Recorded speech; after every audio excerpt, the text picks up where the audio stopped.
Bonjour, j'espère que vous allez bien. Aujourd'hui, on se retrouve pour continuer notre série sur le lexique indispensable de la couture. Aujourd'hui, nous allons voir ensemble ce qu'est le point zigzag.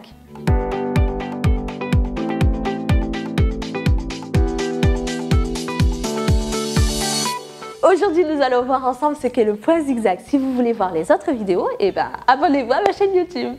Je vous ai laissé en plus de ça dans la description mon e-book gratuit que vous pouvez télécharger. Donc le point zigzag, c'est quoi? En fait, le point zigzag est le point le plus utilisé après le point droit. On va l'utiliser pour les ourlets, on va l'utiliser aussi pour éviter que le bord de notre tissu ne s'effiloche. On l'utilisera aussi également beaucoup pour tout ce qui est maille, tout ce qui est jersey, parce qu'en fait, le point zigzag est un point qui va respecter notre tissu, les caractéristiques élastiques de notre jersey ou de nos mailles en fait. Donc ce qui va faire que quand on va venir piquer, on aura beau étirer notre tissu, le fil ne s'enlèvera pas, ne se cassera pas. On peut régler également la longueur et la largeur de notre point zigzag sur notre machine. Tout d'abord, comme je vais coudre sur un tissu qui est élastane, c'est-à-dire un tissu qui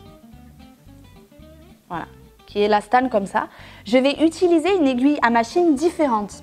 Donc j'enlève mon aiguille de machine standard et je vais utiliser une aiguille stretch, spéciale stretch. Donc si vous faites aussi du jersey, il existe aussi des aiguilles spéciales jersey. Pour coudre mon tissu élastane, je vais utiliser donc, comme je vous disais, un point zigzag. Donc les points zigzag sur ma machine, c'est les numéros 2, les numéros 3 et numéro 4. En fait, le numéro 2 va être pour les finitions propres, pour des coutures extensibles, pour des insertions de dentelle. Mon numéro 3 va être également pour la finition de couture, donc pour mes bords, pour mes finitions propres, pour mes coutures extensibles. Et le numéro 4 va être pour des appliqués, pour des couchés ou pour des œillets. Moi, je vais sélectionner le numéro 3. Donc là, je vais vous faire une finition de bord. Donc, comme je vous disais, j'utilise mon point zigzag. Donc c'est parti, ça va faire un zigzag.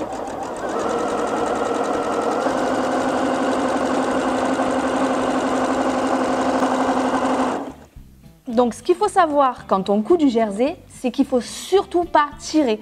Parce qu'en fait, le jersey se déforme beaucoup. Et si je tire pendant que je couds, il va gondoler et ça va être vraiment très moche. Je viens de vous montrer la finition bord. Maintenant, je vais vous montrer comment assembler deux tissus.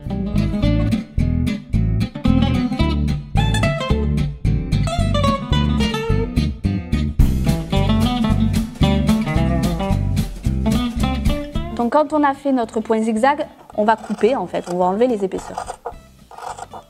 On peut voir là que quand je tire, j'ai mes points, ils restent, ils ne se cassent pas. Parce que vraiment, le point zigzag est fait. C'est un point qui respecte notre tissu. Donc voilà, je vous ai fait le point droit à la machine. Donc déjà, quand je vais tirer dessus, je vous assure, ça résiste beaucoup plus. Et je sens que le tissu, il est beaucoup moins élastique. Et là, je vais tirer, vous allez voir. Voilà, vous avez entendu? Ma couture, elle vient de péter.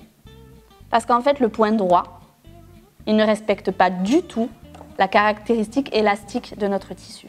Donc c'est pour ça qu'il est très important que quand on utilise, on coud sur du jersey ou sur des matières extensibles ou des mailles ou autres, tout ce qui comporte de l'élastane, c'est très important d'utiliser le point zigzag. Voilà, notre vidéo sur le point zigzag est terminée. Donc si vous n'êtes pas abonné à ma chaîne, pensez à le faire.